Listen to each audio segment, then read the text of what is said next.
A descoberta ainda revolucionária do budismo é que a vida e a morte estão na mente e em nenhum outro lugar.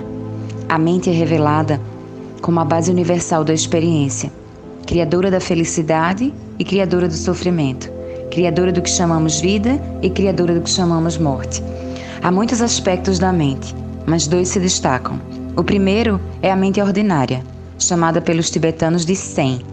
Um mestre a define aquilo que possui uma consciência que discrimina, aquilo que possui um senso de dualidade, que agarra ou rejeita alguma coisa externa. Isso é a mente ordinária. Fundamentalmente, é aquilo que pode se relacionar com o outro, com alguma coisa, que é percebida como diferente daquele que a percebe. Zen é a mente discursiva, dualista, pensante, que só pode funcionar em relação a um ponto de referência externo, projetado e falsamente percebido. Desse modo, Zen é a mente que pensa, trama, deseja, manipula, que se inflama de raiva, que cria e se entrega a ondas de emoções e pensamentos negativos, e que tem que continuar afirmando, validando e confirmando sua existência, por meio da fragmentação, conceitualização e solidificação da experiência. A mente ordinária fica incessantemente mudando, presa, impotente das influências externas, das tendências habituais e dos condicionamentos. Os mestres comparam Zen à chama de uma vela diante de uma porta aberta, vulnerável a todos os ventos circunstanciais. Visto de certo ângulo, Zen é vacilante, instável, ávida e se envolve infinitamente nas coisas dos outros. Sua energia se consome, projetando-se para o exterior. Penso nela às vezes como um feijão, saltador mexicano, ou como um macaco pulando irrequieto de galho em galho numa árvore. Vista por outro lado, entretanto, a mente ordinária possui uma estabilidade falsa e amortecida, uma inércia presunçosa e autoprotetora, uma calma de pedra em seus hábitos arraigados. Zen é astuciosa, como um político corrupto. É cética, desconfiada, especialista em truques e trapaças, engenhosa, como escreveu Jamian Kentin nos Jogos do Engano. É dentro da experiência dessa caótica, confusa, indisciplinada e repetitiva Zen, dentro dessa mente ordinária, que vez a por vez nós passamos por mudança e morte. E existe a natureza mesma da mente, sua essência mais profunda, que é absoluta e intocada pela mudança ou pela morte. No presente, ela está oculta dentro da própria mente. Nossa Zen, envolvida e obscurecida pela disparada correria mental dos nossos pensamentos e emoções. Tal como as nuvens podem ser alteradas por uma forte rajada de vento, revelando o sol brilhante e o céu aberto. Assim também, sobre certas circunstâncias especiais, alguma inspiração pode revelar-nos vislumbres dessa natureza da mente. Esses vislumbres têm diferentes profundidades e graus, mas cada um deles trará alguma luz de entendimento, significado e de liberdade. Isso porque a natureza da mente é a própria raiz da compreensão. E em tibetano, adivinha, damos a ela o nome de Rigpa, uma consciência primordial, pura, original, que é ao mesmo tempo inteligente, cognitiva, radiante e sempre desperta. Poder-se dizer que é o próprio conhecimento do conhecimento. Não se cometa o erro de imaginar que a natureza da mente é uma exclusividade da nossa mente. Ela é de fato a natureza de tudo. Nunca é demais repetir que realizar a natureza da mente é realizar a natureza de todas as coisas. Os santos e místicos, ao longo da história, sempre adornaram suas realizações com diferentes nomes, a que atribuíram diferentes faces e interpretações. Mas o que eles basicamente experimentaram foi a natureza essencial da mente. Cristãos e judeus chamaram-na de Deus. Os hindus referem-se ao eu, a Shiva, a Brahma e a Vishnu. Os místicos sufis falam na essência oculta. Os budistas na natureza búdica. No coração de todas as religiões existe a certeza de que há uma verdade fundamental e de que esta vida é uma oportunidade sagrada para evoluir e compreendê-la melhor. Quando falamos Buda, Pensamos naturalmente no príncipe indiano Siddhartha Gautama, que obteve a iluminação no 6º século a.C.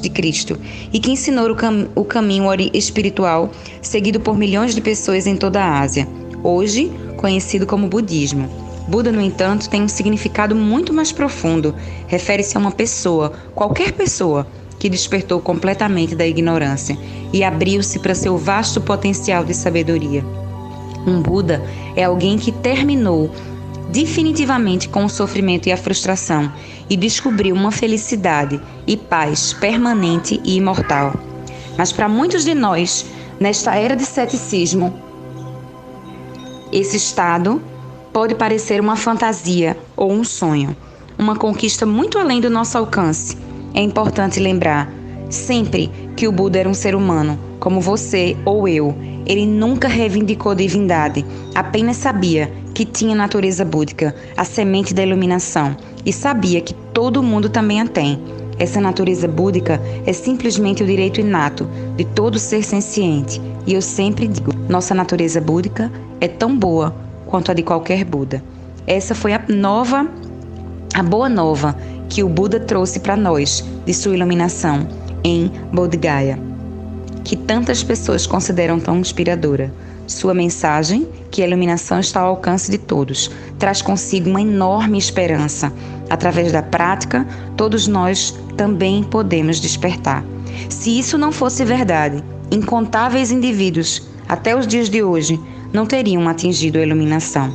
Disse que quando o Buda se iluminou, tudo o que ele queria era mostrar aos demais a natureza da mente e compartilhar integralmente o que havia realizado. Mas em sua infinita compaixão, ele também viu com tristeza como seria difícil compreendermos, pois embora tenhamos a mesma natureza interior do Buda, não a reconhecemos, de tão envolvida e encerrada que está em nossa mente individual ordinária. Imagine uma jarra vazia. O espaço de dentro é exatamente o mesmo que o espaço de fora. Apenas as frágeis paredes da jarra separam um do outro. Nossa mente búdica está encerrada dentro das paredes da mente comum. Mas quando nos tornamos iluminados, é como se a jarra se quebrasse em pedaços e o espaço interno se funde imediatamente com o espaço externo. Eles se tornam um só. Nesse exato momento, percebemos que nunca estiveram separados, nem foram diferentes. Na verdade, foram sempre o mesmo. O céu e as nuvens. Desse modo, sejam nossas vidas como forem, nossa natureza búdica sempre estará presente.